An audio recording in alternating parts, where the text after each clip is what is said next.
For all of his life as a public servant, Luis Alvarez shunned the spotlight, preferring to protect and serve behind the cloak of a uniform, both as a Marine and a cop. At the end of his short life, though, he put his ravaged body front and center and bared his soul in a final fight to help 9/11 first responders. Today begins a hero salute to a fallen warrior. News 4's Gus Rosendale live in Oceanside, where the wake is well underway. Gus? David, 53 years old, a beloved father of three, a man who touched and changed and saved so many lives.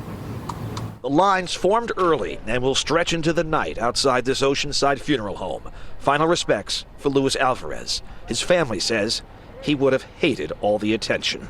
I just wanted everyone to know him like I knew him, my Uncle Lou. He was just a normal guy, and he did what he had to do.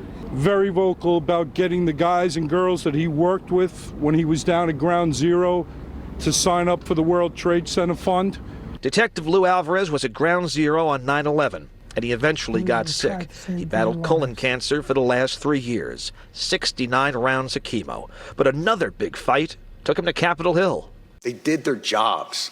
Former Daily Show host Jon Stewart may be famous, but there's no doubt Alvarez was the star when he testified for long-term funding of the 9/11 Victims' Compensation Fund just weeks before he died. And I'm going to make sure that you never forget to take care of the 9/11 responders.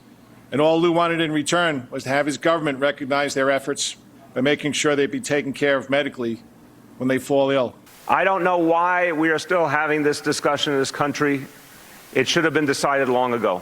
Mayor de Blasio honored Alvarez at the latest NYPD graduation ceremony in Lower Manhattan and says he will give him a posthumous key to the city.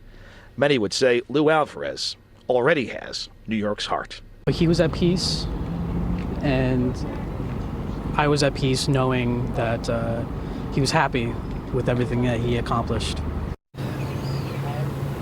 And that work on Capitol Hill seems to be paying off.